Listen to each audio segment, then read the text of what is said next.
expecting you.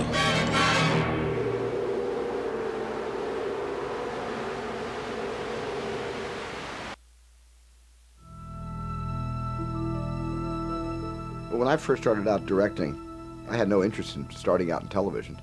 I was really a snob about TV. I wanted to direct movies. I didn't want to start in television. But when I saw the reality of the situation, I was 20 years old, going on 21 at the time, and I've been offered a contract by a major studio here at Universal by Sid Sheinberg. And there wasn't a movie producer in the world that was going to give me a feature just because I wanted to direct film. And there were probably very few TV producers that would have given me a television show. So I quickly sort of reformed my kind of grandiose outlook and decided that I would fight real hard to start in television, kind of like a training ground. And if I did good there, maybe somebody would give me a movie. So I began training in television, and my first few shows were, the first thing I did, of course, was the Joan Crawford Night Gallery. My abiding concern, Doctor, and my singular preoccupation is myself. 11 hours or 12, fewer or more, it makes no difference.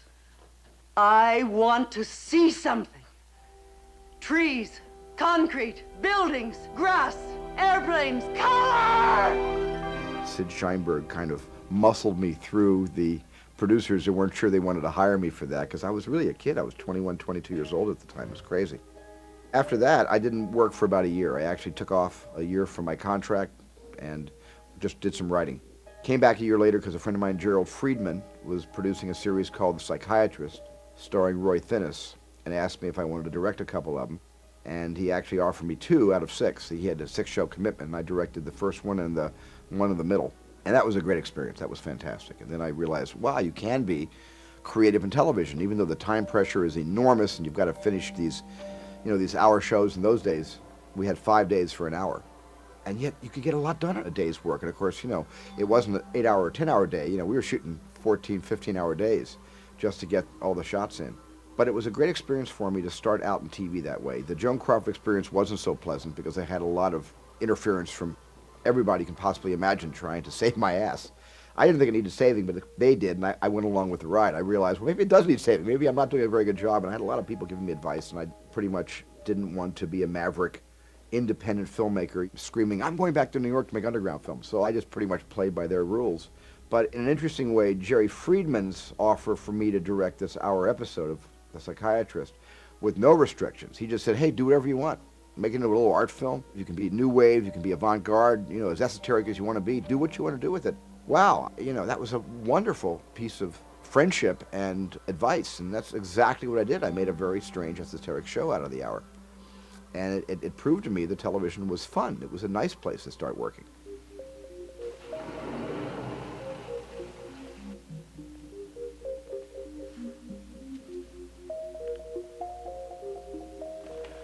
I've been expecting you.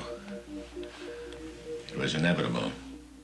I was a journeyman TV director, and I was doing not a lot of shows. I didn't do a lot of television. I tried to pick and choose the shows that, in a strange way, it was kind of a conundrum, a catch-22. I was trying to pick and choose the shows they would offer me, because most television producers weren't interested in working with this kid. They were much more interested in the Christian Nibes and the Alex Singers and Virgil Vogel, who was a friend of mine and helped me a lot when I first got started. Richard Benedict, actor turned TV director, a wonderful director. I mean, these are really, fine directors, but they had proven themselves again and again. So the television producers of the early 70s went to them before ever going to me. And on the few shows I was offered, I didn't care for it. I didn't like the scripts, didn't like the series themselves. But after kind of, starving and needing to make a little money, I went back to Sid Sheinberg. I said, okay, Sid, I'll work. I'll just, you know what I'm saying? I'll just sort of, I'll work for my dinner. And he said, well, will you journeyman? And I said, yes, I'll journeyman. So he got me a Marcus Welby. Nobody, except Mr. Craddock here, the school nurse and your homeroom teacher, will know anything about the hemophilia. The boys and girls in your class will be told absolutely nothing. But it's up to you to explain to them, or not to explain to them, why you'll be excused from certain activities. Yeah, I can handle it. That was a great experience for me.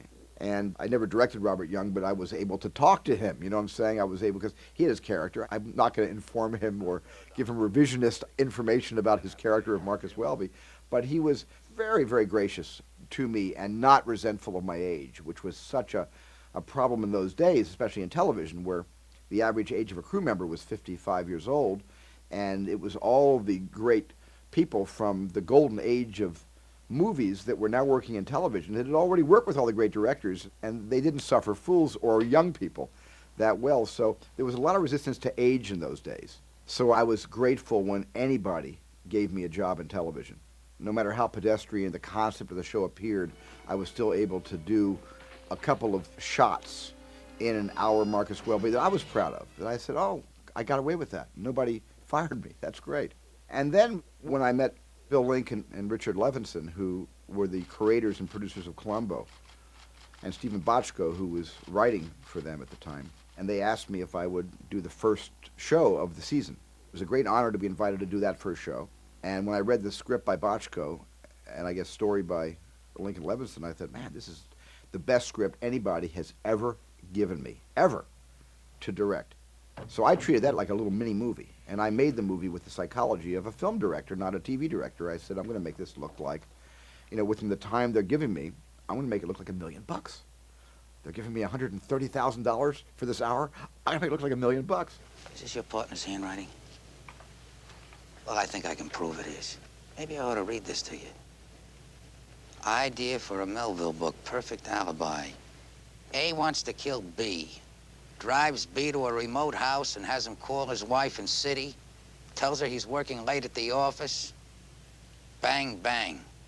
Columbo was a great experience for me, and was as close as I had ever come to making a movie.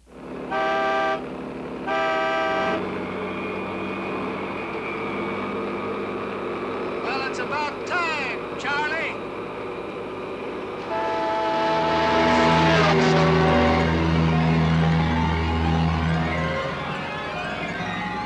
My God. What I tried to bring to TV was a lesser emphasis on the close-up, because the movies I learned from were really about master shots and letting the audience kind of look at the overview and kind of be their own film editor sometime. I used to love those old movies like Orson Welles, certainly, and John Ford, shot wide. Howard Hawks shot wide. But when Hawks and Ford went in for the close-up, it was to tell a story. It was to drum home a point. And they used the close-up as a powerful tool of narrative storytelling. Television seemed to use a close-up because screens were so small, they wanted people to see what the actors were saying. They wanted to get mouth movement, so they would shoot all the TV shows like that. So when I came to television, I kind of went back to wider shots, and it got me, in a strange way, noticed, simply because I was shooting wider than most television directors. So I look back at it and say, I was so hungry back then. I was so ambitious. I was so excited about having been given this chance. It was a great experience for me to start out in TV that way.